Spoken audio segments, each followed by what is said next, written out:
Marie Jackson était assise sur son lit de camp, les yeux baissés, les mains jointes, pleine de pensées empoisonnées concernant sa belle-sœur. Deirdre, avec son joli visage pâle, son doux sourire figé, ses boucles pré-raphaélites.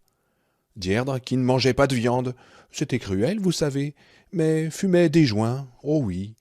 Deirdre était fidèle à ce foutu Panama Red depuis des années. Deirdre et ses autocollants, monsieur Smiley.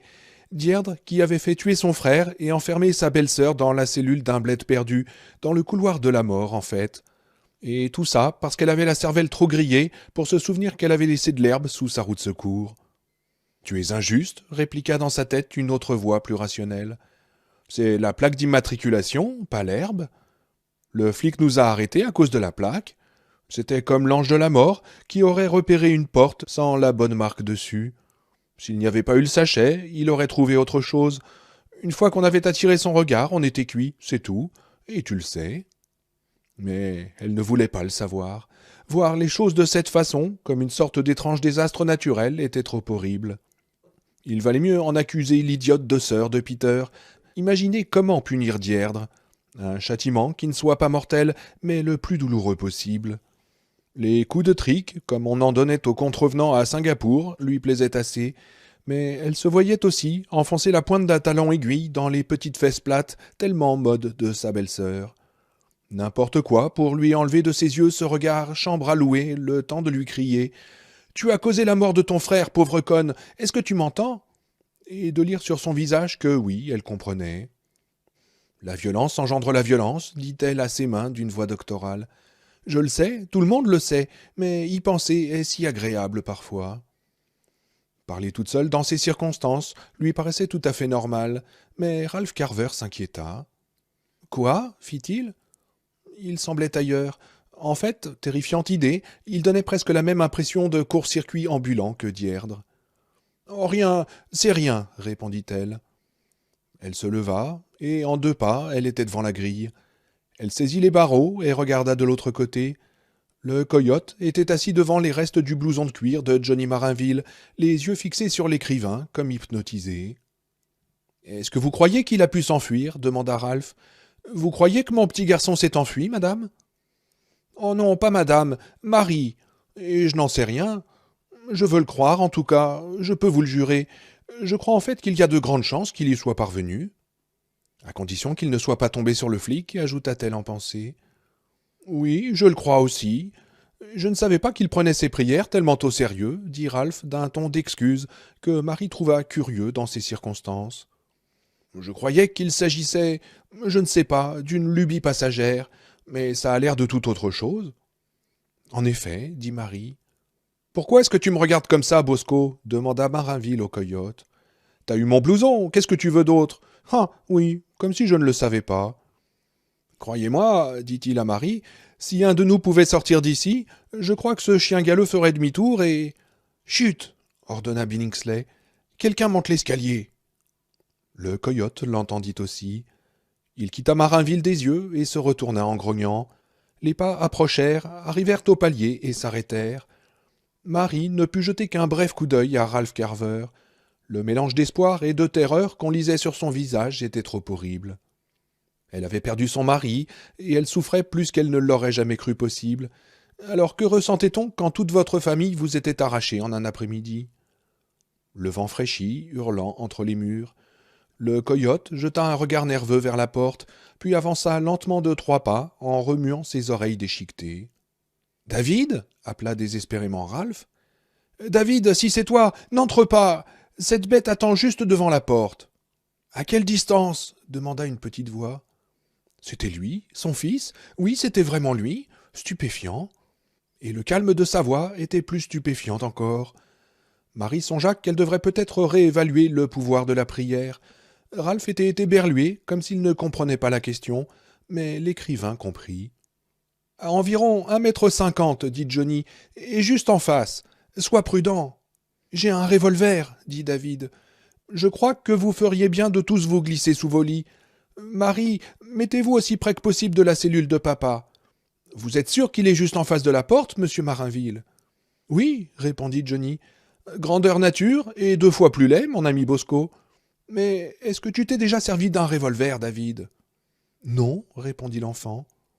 Oh, Moïse, gémit Marinville. David, non, cria Ralph, soudain affolé, comme s'il venait juste de comprendre ce qui se passait. Cours chercher de l'aide. Si tu ouvres, ce salaud te bondira dessus. Non, j'ai bien réfléchi, papa, et je préfère affronter le coyote plutôt que le flic. Et puis j'ai une clé, je crois qu'elle ouvrira les cellules. Elle ressemble beaucoup à celle que le flic a utilisée. Je suis convaincu, déclara Marinville, comme si tout était réglé. Allez, tout le monde sous les lits. Compte jusqu'à 5, David, et fonce. Mais vous allez le faire tuer, hurla Ralph hors de lui. Vous allez faire tuer mon fils pour sauver votre peau. Je comprends votre angoisse, monsieur Carver, dit Marie, mais je crois que si nous ne sortons pas de là, nous mourrons tous. Allez, compte jusqu'à 5, David, répéta Marinville. Il se mit à genoux et se glissa sous son lit. Marie regarda la porte et se rendit compte que sa cellule, la plus grande, celle des ivrognes, se trouvait juste dans la ligne de tir de l'enfant. Elle comprit pourquoi David lui avait dit de se coller contre la cellule de son père. Il n'avait peut-être que 11 ans, mais il réfléchissait mieux qu'elle. « 1, dit l'enfant de l'autre côté de la porte. « 2. » Marie entendit de la peur dans sa voix, et elle trouva cela normal, tout à fait normal. « Écoute, mon petit gars, dit Billingsley, mets-toi à genoux et tiens le flingue à 2 mains, et prépare-toi à tirer vers le haut. Il va pas t'attendre par terre, il va te sauter dessus, tu comprends ? Oui, d'accord, dit David. Est-ce que tu es sous ton lit, papa? Ralph n'y était pas. Il était toujours debout devant les barreaux de sa cellule, son visage gonflé contre les barreaux blancs, la peur figeant ses traits. Ne le fais pas, David, je t'interdis de le faire. Par terre, imbécile, ordonna Marinville. À plat ventre sous son lit, il regardait Ralph avec des yeux furieux. Marie ressentait la même chose, mais elle trouvait la technique de Marinville abjecte. Elle se serait attendue à mieux de la part d'un écrivain, d'un autre écrivain en tout cas. Celui-là, elle l'avait catalogué. Le type qui avait écrit Ravissement, le livre le plus sale du siècle sans doute, croupissait dans une cellule près de la sienne. Surréaliste, mais vrai. Et bien que son nez ait l'air de ne jamais devoir se remettre du traitement que le flic lui avait infligé, Marinville conservait l'attitude d'un type qui s'attend à obtenir ce qu'il demande, et sur un plateau d'argent. « Est-ce que mon père est planqué » demanda David. L'enfant semblait incertain maintenant, et plus effrayé encore. Marie détesta le père pour ce qu'il faisait subir à ce gamin. À quoi ça servait de jouer sur ses nerfs déjà tendus comme les cordes d'une guitare? « Non » beugla Ralph. « Et je ne vais pas me planquer. File d'ici, trouve un téléphone et appelle la police. »« Mais j'ai essayé d'appeler avec le téléphone de monsieur Reed, » répondit David, « et il n'y a pas de tonalité. »« Alors essaye un autre appareil, » dit Ralph. « Bon Dieu, essaye jusqu'à ce que t'en trouves un qui... »« Ne soyez pas stupide et filez sous votre lit, » le coupa Marie d'une voix sourde. « Quel souvenir voulez-vous qu'il garde de cette journée? Qu'il a vu tuer sa sœur et qu'il a tué son père d'un faux mouvement, tout ça avant l'heure du dîner? Mais aidez-le! Votre fils fait tout ce qu'il peut, à votre tour. » Il la regarda, ses joues blafardes contrastant avec le sang coagulé sur son visage. « Mais il est tout ce qui me reste, » murmura-t-il. « Est-ce que vous comprenez ça? »« Oui, bien sûr, je comprends, » dit Marie. « Et maintenant, glissez-vous sous votre lit, monsieur Carver. » Ralph recula, hésita, puis tomba à genoux et se faufila sous son lit. Ses yeux, la seule partie encore jeune de son visage, luisaient dans l'ombre comme des saphirs. « David » appela Marinville. « Tout est en place. »« Mon père aussi » demanda la voix dubitative de l'enfant.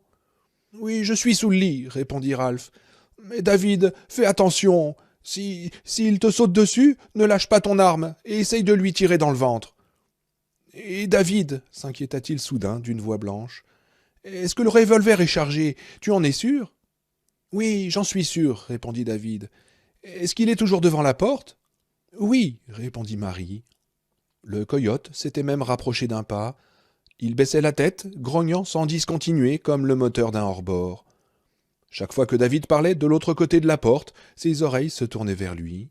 « Bon, je suis à genoux, » dit l'enfant. Marie percevait toute la tension qu'il y avait dans sa voix.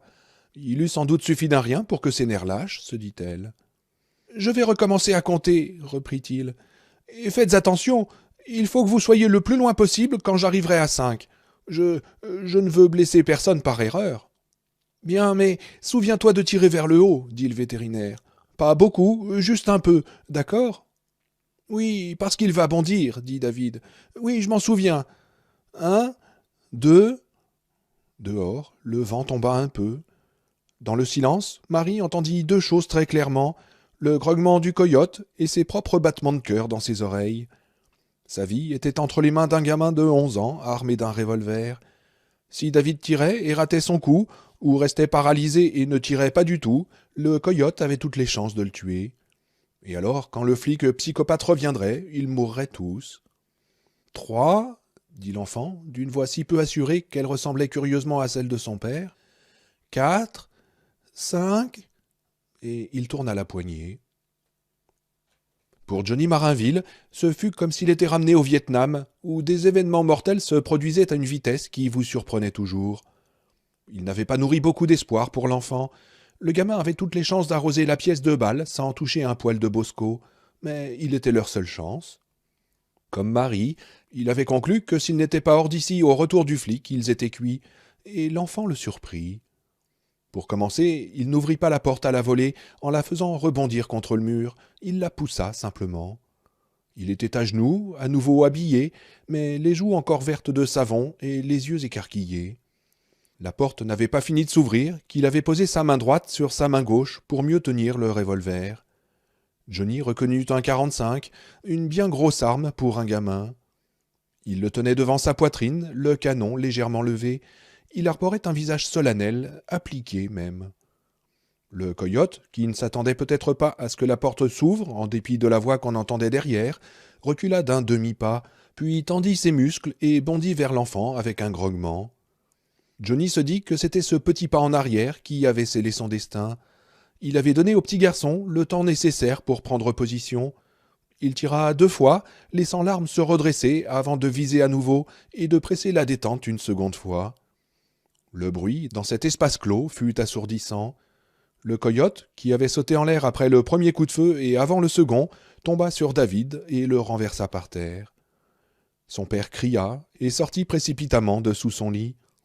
L'enfant semblait lutter contre l'animal sur le palier, mais Johnny ne pouvait croire que le coyote ait encore la capacité de se battre. Il avait entendu les balles toucher leur cible, et le parquet, comme le bureau, était repeint du sang de l'animal. « David, David, tire-lui dans le ventre !» criait son père, en faisant des petits sauts angoissés. Au lieu de tirer, l'enfant se libéra du coyote comme d'un manteau de fourrure dans lequel il se serait empêtré. Il recula sur les fesses, le regard stupéfait. Le devant de son t-shirt était couvert de sang et de poils.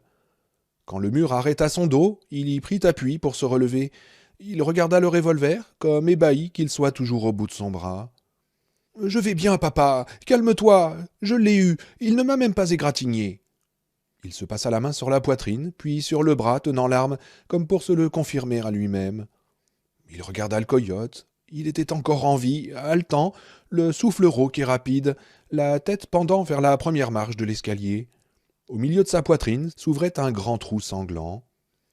David s'accroupit près de lui et posa le canon du 45 contre la tête pendante. Il se détourna. Johnny vit les paupières serrées de David et il eut un élan d'amour vers cet enfant. Il n'avait jamais pris beaucoup de plaisir à la présence de ses propres rejetons. Ils avaient l'art de vous créer des soucis pendant les 20 premières années, puis s'acharnaient à vous détrôner pendant les 20 suivantes. Mais un enfant comme celui-là ne serait peut-être pas de mauvaise compagnie. Il avait un jeu, comme disent les basketteurs. « Je m'agenouillerais même près de lui le soir, se dit Johnny. Merde, n'importe qui le ferait.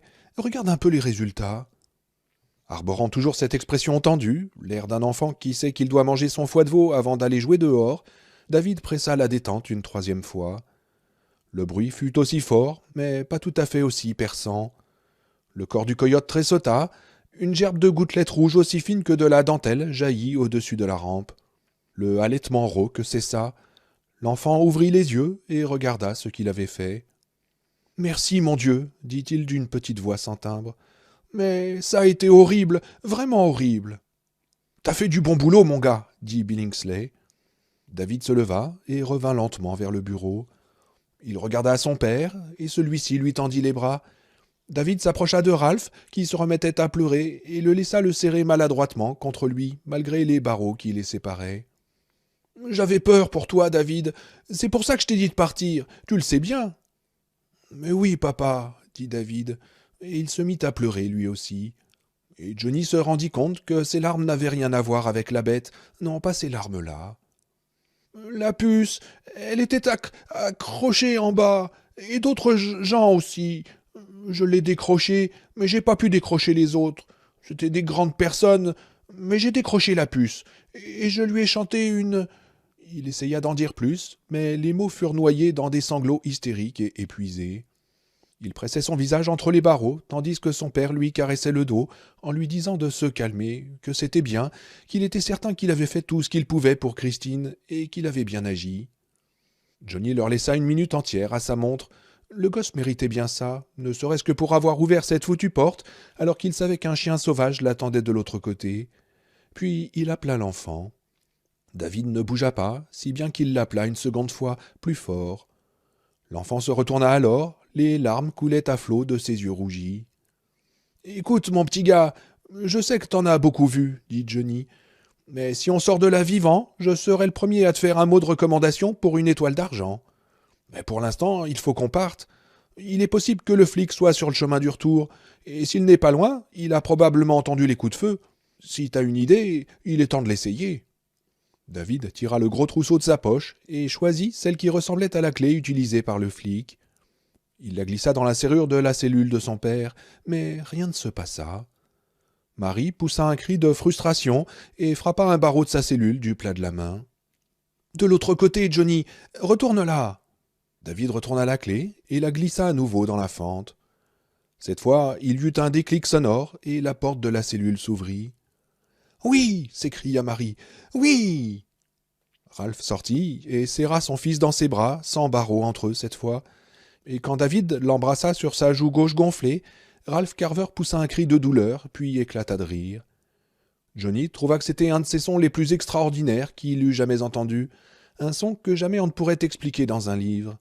Son intensité, comme celle de l'expression sur le visage de Ralph Carver quand il regarda son fils, serait toujours indicible.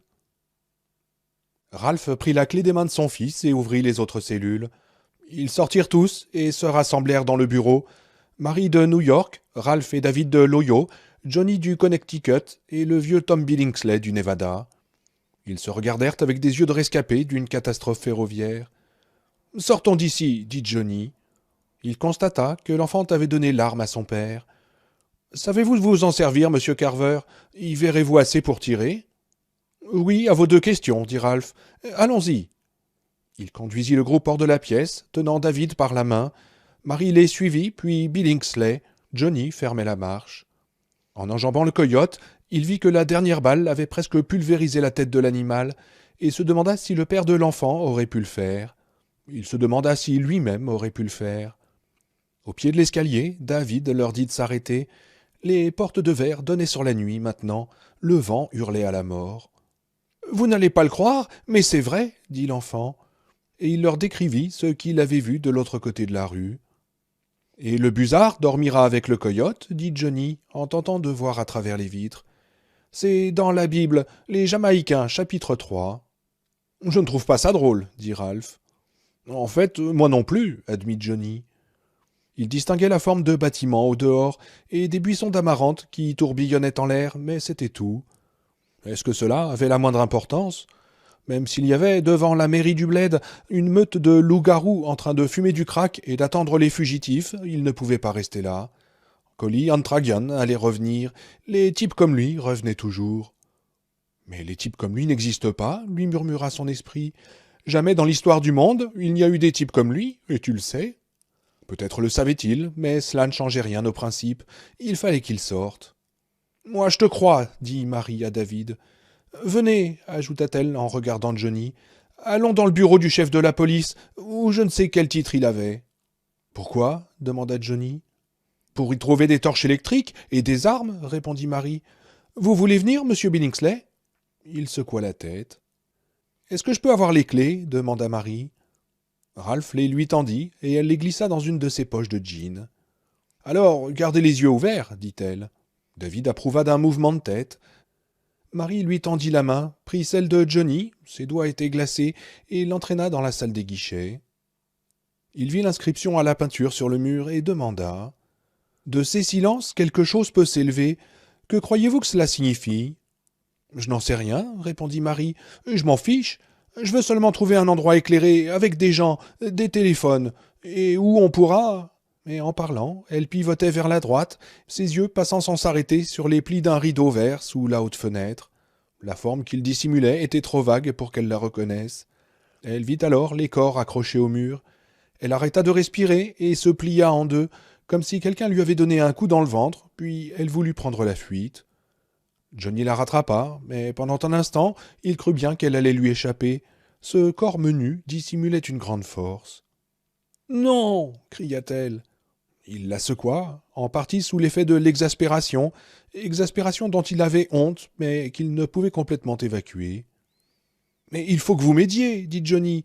Vous n'avez qu'à pas les regarder. »« Mais l'un d'eux est Peter, gémit-elle. »« Oui, et il est mort, dit Johnny. Et j'en suis désolé, mais c'est comme ça.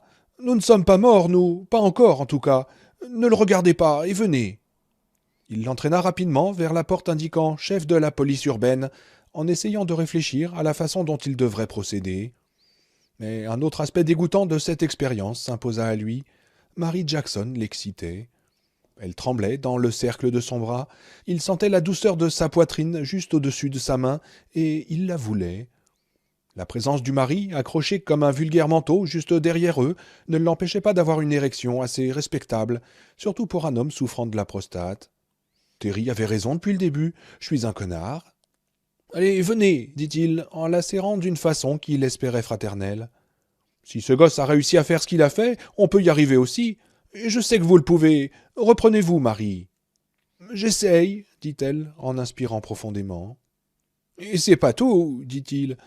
Je vous dirais bien de ne pas regarder, mais je crois que nous sommes au-delà de ces politesses. » Marie regarda le corps étendu à terre du chef de la police urbaine et imit un drôle de bruit venu du fond de sa gorge.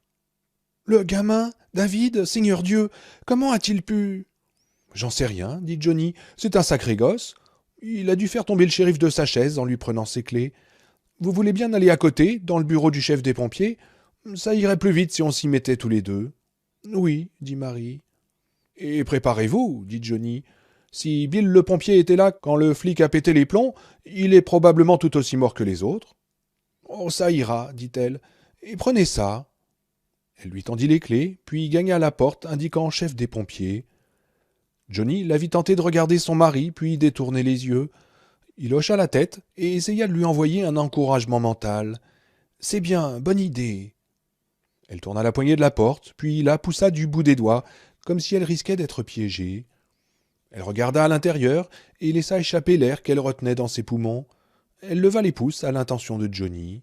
« 3 choses, Marie, dit Johnny. Torche électrique, armes et toutes les clés de voiture que vous trouverez, d'accord ? » « Oui, d'accord, répondit-elle. Il entra dans le bureau du flic, en regardant rapidement le trousseau de clés qu'avait pris David. Il y avait les clés d'une voiture, General Motors, probablement celle dans laquelle le flic l'avait amenée, songea Johnny. Si elle était sur le parking, cela les aiderait, mais il n'y croyait pas. Il avait entendu un moteur démarrer peu après que le fou eut emmené Madame Carver. Les tiroirs du bureau étaient fermés, mais la clé dans la serrure du grand tiroir central les ouvrait tous. Il trouva une torche électrique dans l'un d'eux et une boîte fermée marquée « Colt » dans un autre. Il essaya différentes petites clés, mais aucune ne l'ouvrit. « Est-ce que je l'emporte quand même ? Peut-être, se dit-il, si on ne trouve aucune arme ailleurs. » Il traversa la pièce et s'arrêta pour regarder par la fenêtre. Il ne put distinguer que du sable qui volait. Il n'y avait probablement rien d'autre à voir. Et Seigneur, pourquoi n'avait-il pas pris l'autoroute ? Il se mit à glousser nerveusement en regardant la porte fermée derrière le bureau du chef de la police. « T'as l'air d'un fou, mon vieux, se dit-il. Au diable voyage avec Harley. Si tu en sors vivant, tu devrais songer à intituler le livre « Voyage avec Dingo ». Il étouffa le rire qui montait plus fort en appliquant une main sur sa bouche. Il ouvrit la porte et cessa de rire sur le champ. Une femme morte était assise sur les bottes et les chaussures, en partie dissimulées par les manteaux et les uniformes de rechange. Elle était redressée contre le mur au fond du placard et vêtue, comme toute bonne secrétaire de mairie, d'un pantalon, pas un jean, et un chemisier de soie avec des roses brodées sur le sein gauche. Il lui sembla que la femme le regardait avec des yeux agrandis par la stupéfaction, mais ce n'était qu'une illusion. Parce que tu t'attends à avoir des yeux, et pas seulement de grands trous rouges à leur emplacement. Il dut réfréner une envie impérieuse de refermer le placard, et poussa les vêtements sur la tringle pour accéder au mur du fond. C'était une bonne idée. Il y avait là un râtelier, avec une demi-douzaine d'armes à feu. Un casier était vide, le troisième en partant de la droite, probablement le fusil que le flic avait pointé sur lui. « Tu parles d'un filon » s'exclama-t-il. Il entra dans le placard, un pied de chaque côté du corps de la femme assise, mais cette position le mit profondément mal à l'aise. Un jour, il avait plané grâce à une femme qui était assise contre le mur d'une chambre, presque exactement dans la même position. C'était lors d'une réunion mondaine, Spielberg était là. Il recula donc, posa un pied sur l'épaule du cadavre et poussa.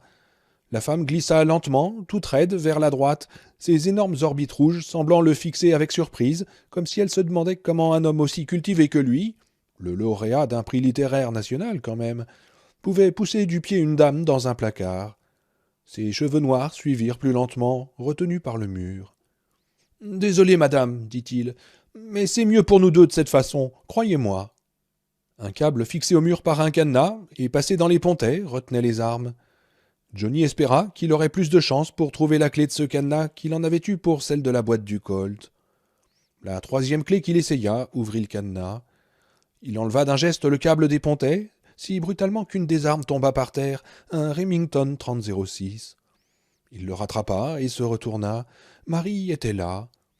Johnny émit un gloussement étranglé qui aurait été un cri s'il n'avait pas eu si peur. Son cœur s'arrêta de battre, et pendant un long moment, il fut convaincu qu'il ne ressortirait jamais. Il serait mort de peur, avant même de tomber à la renverse sur le cadavre en chemisier de soie. Puis, Dieu merci, il se ressaisit. Il se frappa la poitrine du poing, juste au-dessus du sein gauche. Les pectoraux avaient été fermes, mais ne l'étaient plus. Juste pour montrer à la pompe, à l'intérieur, qui était le patron. « Oh, ne me refaites jamais ça !» ordonna-t-il à Marie, en essayant de ne pas respirer trop bruyamment. « Qu'est-ce qui vous a pris ?»« J'ai cru que vous m'aviez entendu, » dit-elle, d'une voix peu compatissante. Elle portait un sac de golf sur l'épaule, un sac de golf écossais. Elle regarda le corps dans le placard. « Il y a aussi un cadavre dans le placard du chef des pompiers, un homme. »« Et quel était son problème ?» demanda Johnny. « Vous avez une idée ?»« Mais vous n'arrêtez jamais ?» demanda Marie. « Oh, allez vous faire foutre, Marie, répondit-il. J'essaye de ne pas crever ici, et tous les verres que j'ai pu boire dans ma vie noient mon cœur.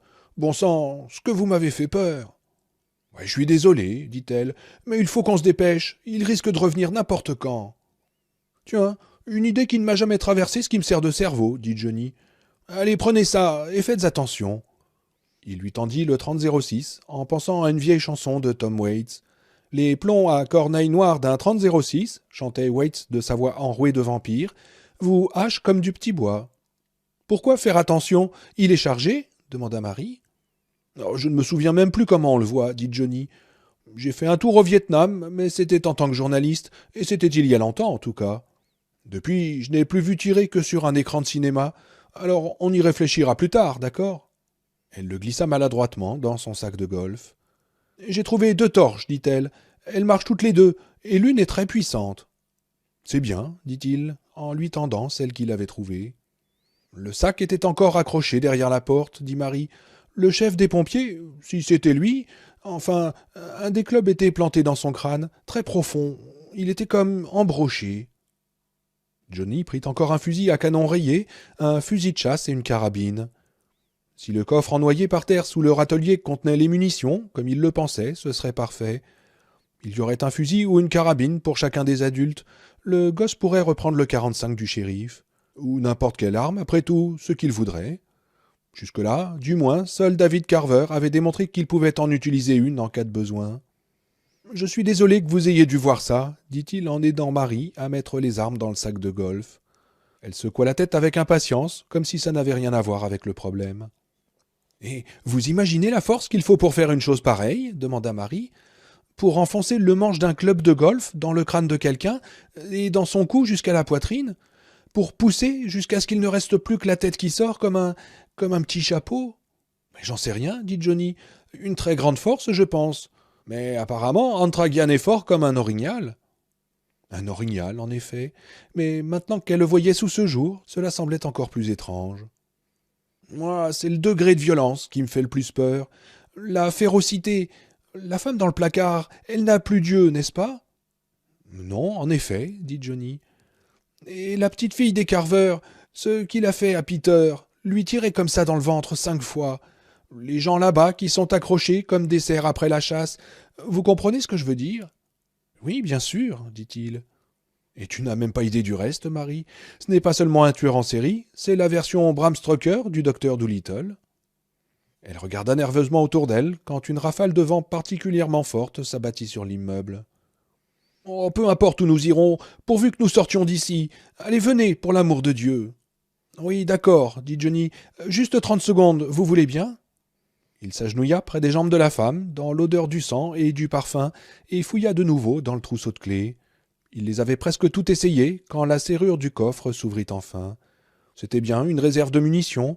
Il prit 8 ou 10 boîtes de cartouches, celles dont il espérait qu'elles conviendraient aux armes qu'il avait trouvées, et les jeta dans le sac de golf.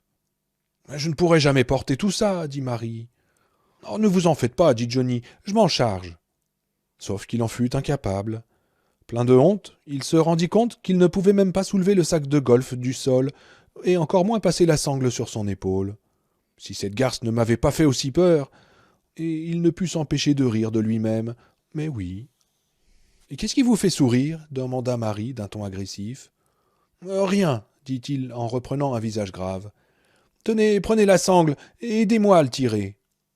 Ensemble, ils traînèrent le sac à travers la pièce. Marie garda les yeux baissés sur le bouquet d'acier des canons émergeant du sac jusqu'à ce qu'ils aient fait le tour du comptoir et gagné la porte. Johnny ne jeta qu'un coup d'œil au corps pendu et se dit « La tempête, les coyotes assis le long de la route comme une haie d'honneur, et celui qui nous surveillait à la prison, les busards, les morts. Quel réconfort si seulement on pouvait croire à un cauchemar, mais ce n'en était pas un. » Il suffisait de sentir l'odeur aigre de sa propre sueur par les canaux bouchés et douloureux de son nez pour en être certain. Il lui arrivait quelque chose d'incroyable, quelque chose qui était au-delà de tout ce qu'il aurait jamais accepté de croire, et ce n'était pas un rêve.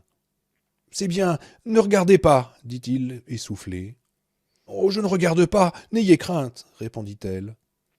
Johnny fut content d'entendre qu'elle aussi haletait un peu. Dans le hall, le vent résonnait plus fort que jamais. Ralph se tenait face aux portes, les bras refermés sur les épaules de son fils, et regardait dehors. Le vieil homme était derrière eux. Ils se tournèrent vers Johnny et Marie. « On a entendu un moteur, déclara David. « On a cru entendre un moteur, corrigea Ralph. « Est-ce que c'était la voiture de police ?» demanda Marie. Elle sortit un des fusils du sac de golf, et quand le canon s'orienta vers Billingsley, il le tourna du plat de la main avec une grimace. « Je ne suis même pas certain que c'était un moteur, dit Ralph. « Le vent ?»« Non, c'était pas le vent, dit David. »« Est-ce que vous avez vu des phares ?» demanda Johnny. « Non, répondit David en secouant la tête. « Mais le vent de sable est si dense. » Les yeux de Johnny passèrent de l'arme que tenait Marie, canon pointé vers le sol, ce qui semblait un pas dans la bonne direction, aux autres qui sortaient du sac de golf, puis à Ralph. Ralph haussa les épaules et regarda le vieil homme. Billingsley croisa son regard et soupira. « Bon, d'accord, videz le sac, voyons un peu ce que vous avez trouvé. »« Mais est-ce que ça ne peut pas attendre ?» demanda Marie. « Si ce dingue revient !»« Mon fils dit qu'il a vu beaucoup de coyotes dehors, dit Ralph. On ne peut pas courir le risque qu'il nous bouffe, madame. »« Pour la dernière fois, c'est Marie, pas madame, dit-elle avec mauvaise humeur. »« Bon, d'accord, très bien, mais dépêchez-vous, continua-t-elle. Johnny et Ralph tinrent le sac droit, tandis que Billingsley en extrayait les armes, qu'il tendait à David. « Aligne-les par terre, demanda-t-il.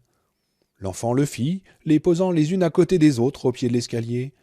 La lumière du bureau les éclairait. Ralph finit par renverser le sac, et Johnny et Marie récupérèrent les lampes-torches et les cartouches qu'ils contenaient. Le vieil homme tendit les munitions à David, boîte par boîte, lui disant près de quelle arme les poser. Ils terminèrent par 3 boîtes empilées près du 30-06, aucune ne correspondant à la dernière de la file.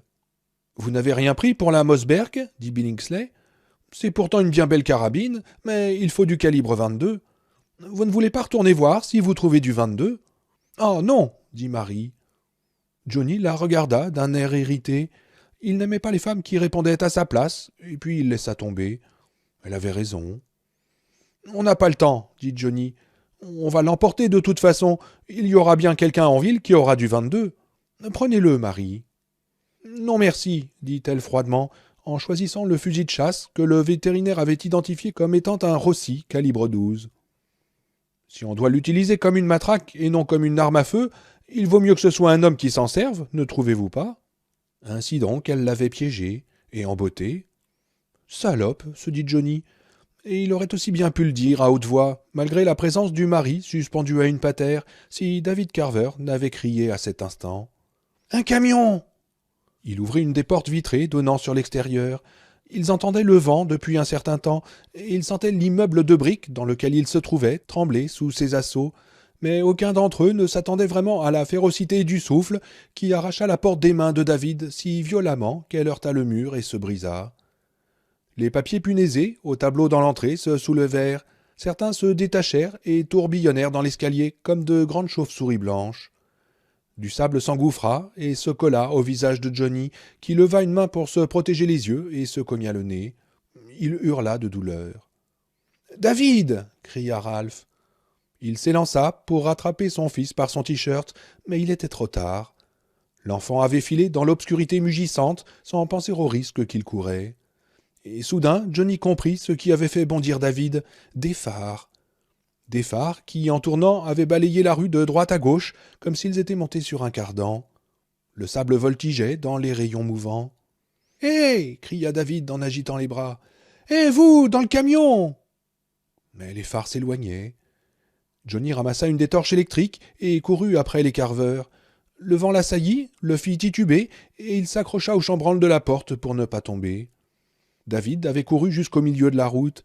Il le vit faire un mouvement d'épaule pour éviter une forme noire qui se précipitait sur lui et que Johnny prit pour un busard. Il alluma sa torche et constata qu'il ne s'agissait que d'un buisson d'amarante.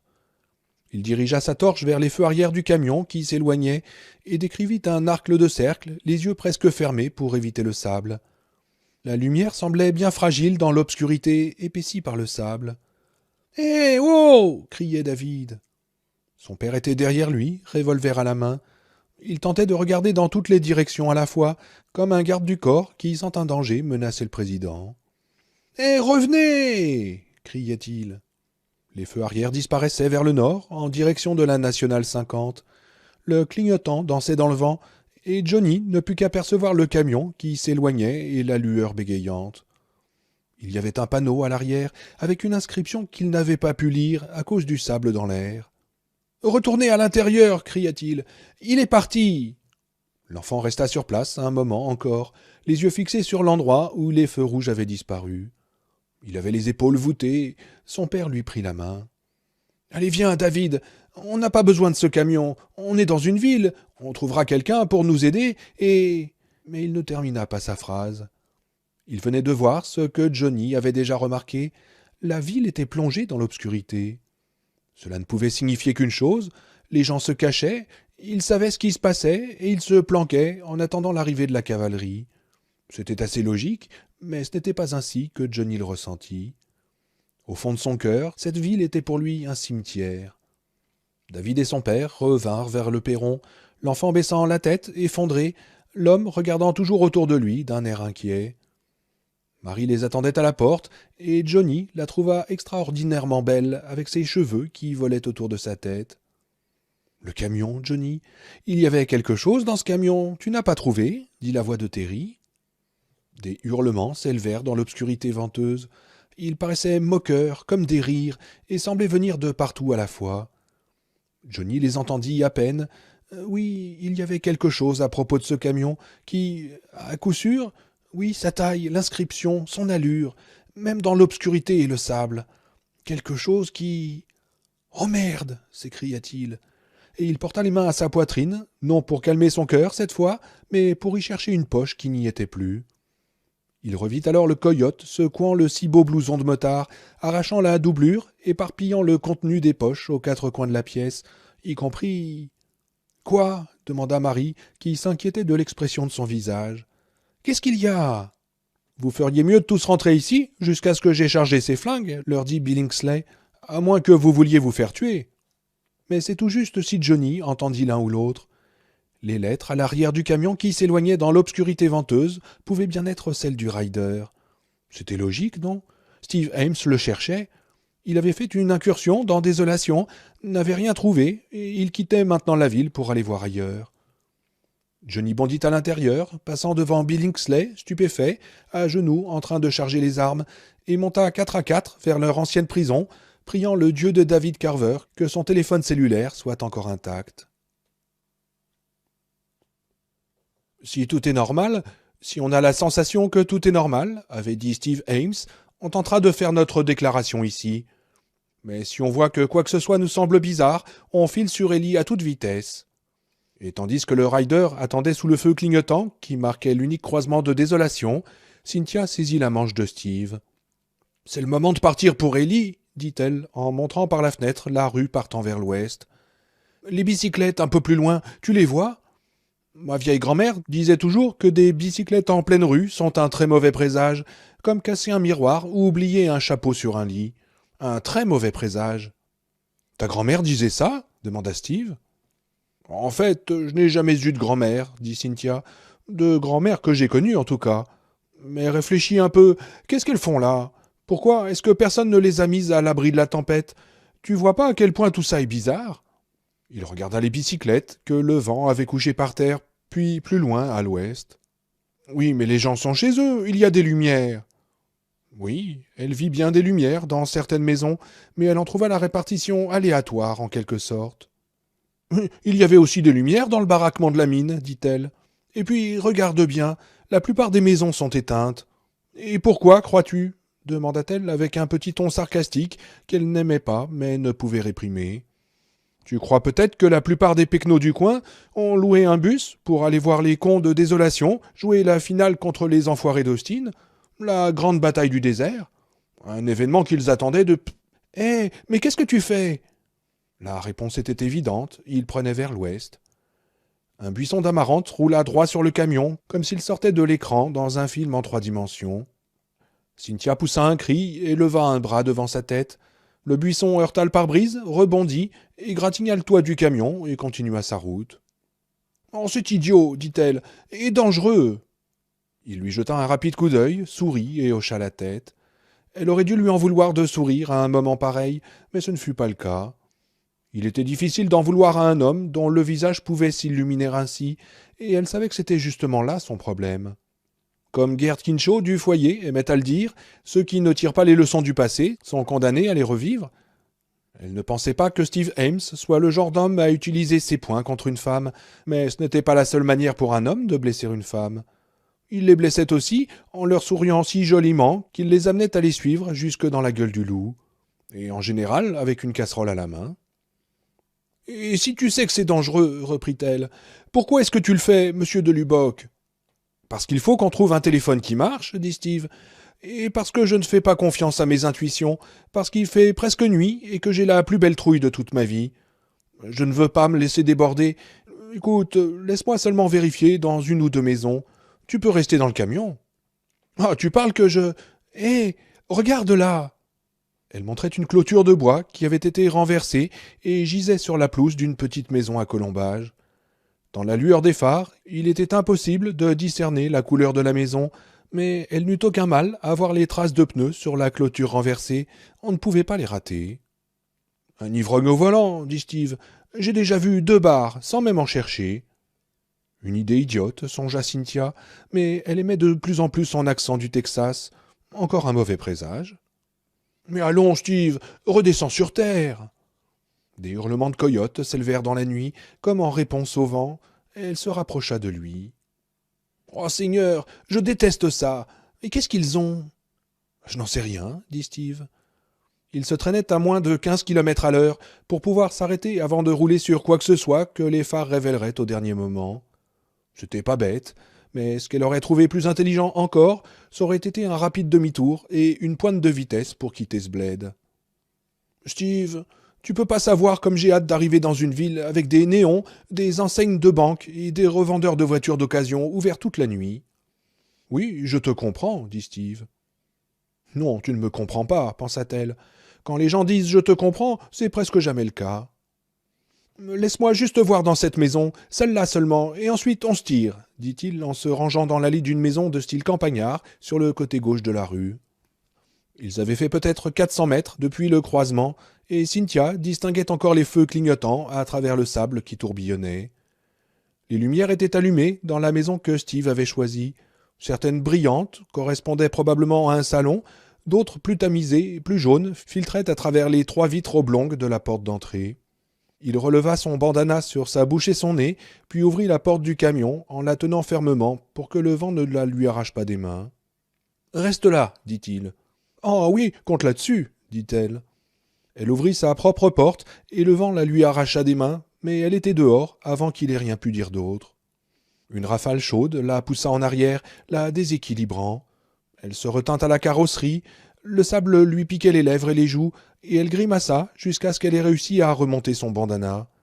Et le pire, c'était que cette tempête venait tout juste de se lever. Elle chercha des yeux des coyotes, leurs cris semblaient si proches, mais n'en vit aucun. Pour l'instant, en tout cas.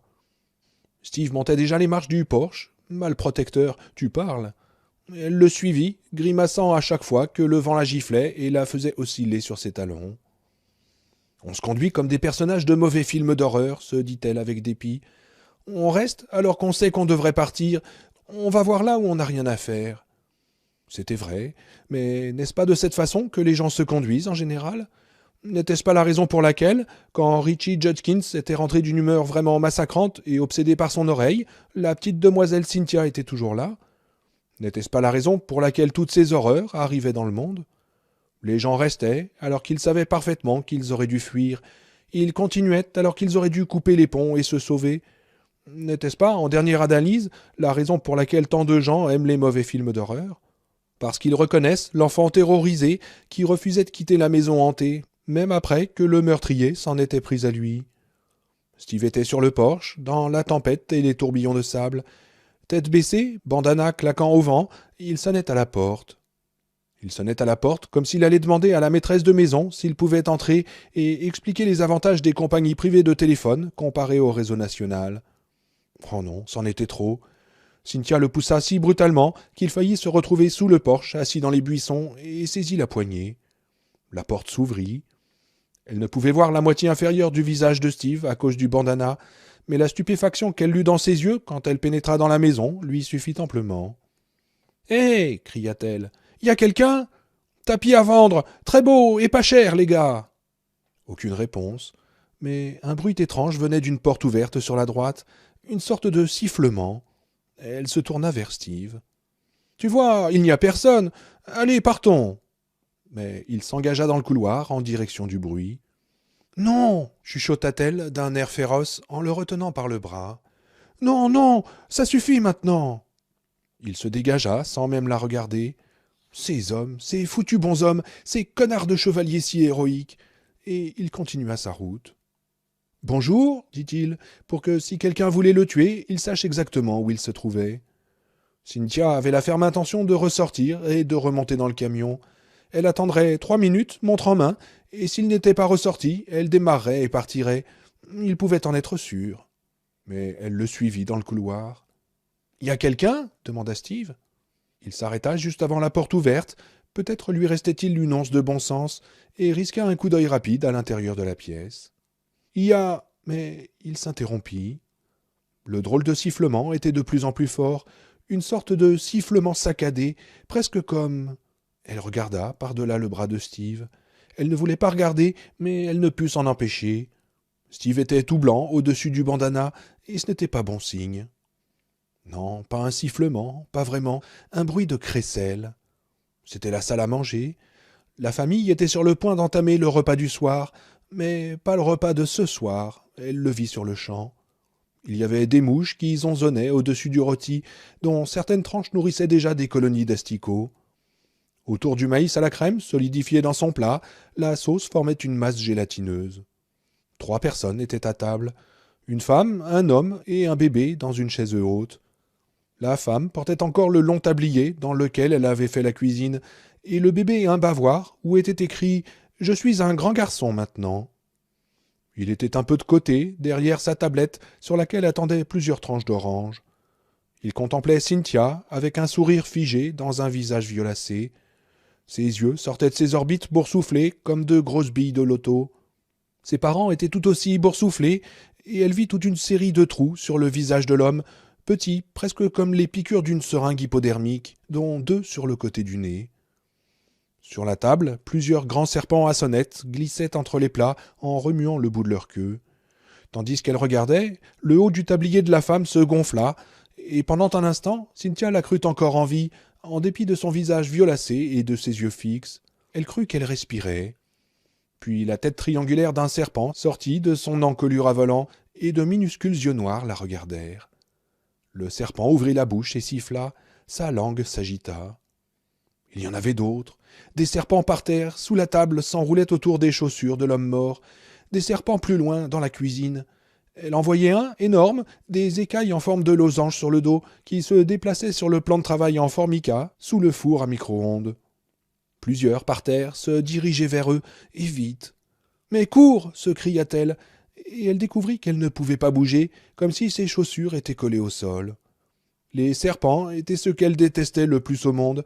Elle en avait une telle aversion qu'elle aurait été incapable de la décrire avec des mots, ou même de la comprendre. Et cette maison en était pleine. Il pouvait y en avoir encore d'autres derrière eux, entre eux et la porte.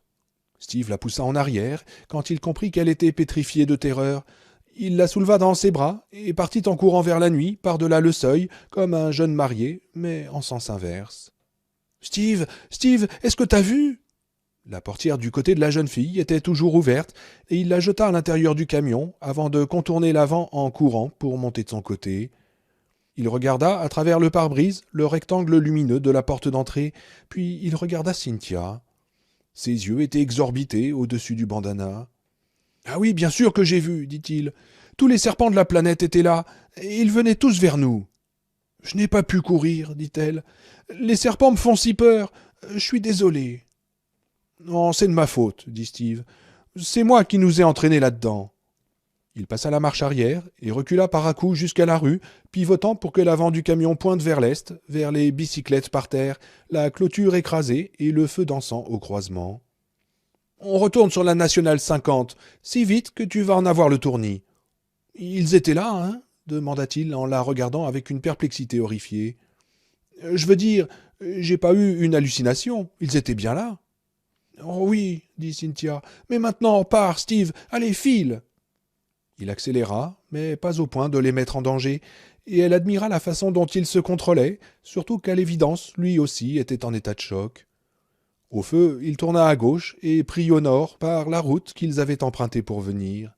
« Essaye d'allumer la radio, dit-il, tandis que la hideuse petite ville s'éloignait peu à peu derrière eux. « Trouve de la musique, mais pas du country larmoyant, j'ai eu ma dose. »« Oh, d'accord, dit-elle. » Elle se pencha vers le tableau de bord en jetant un coup d'œil dans son rétroviseur. Pendant un instant, elle crut voir un éclat de lumière dessinant un arc de cercle. Ça aurait pu être une lampe torche, mais ça aurait pu être aussi un curieux reflet du feu de signalisation, ou simplement le fruit de son imagination. Elle songea un instant à le dire à Steve, mais décida qu'il valait mieux s'abstenir. Elle ne pensait pas qu'il voudrait faire demi-tour pour vérifier, parce qu'elle le savait presque aussi effrayé qu'elle maintenant. Mais il était préférable de ne pas sous-estimer la propension des hommes à jouer les John Wayne. Mais s'il y a des gens là-bas... Non, elle secoua la tête avec détermination. Elle n'allait pas se laisser prendre. Peut-être y avait-il des gens vivants là-bas, des médecins, des avocats et des chefs indiens, mais il y avait aussi quelque chose de terrible derrière eux. Ils ne pouvaient rien faire de mieux pour les survivants éventuels de désolation qu'aller chercher de l'aide. Et puis, je n'ai pas vraiment vu quoi que ce soit, je suis presque certaine de n'avoir rien vu même.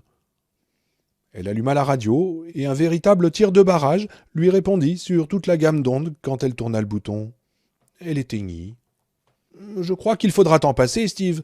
Même la chaîne merdique du coin est... »« Nom de Dieu !» cria Steve, d'une voix suraiguë tout à fait inhabituelle.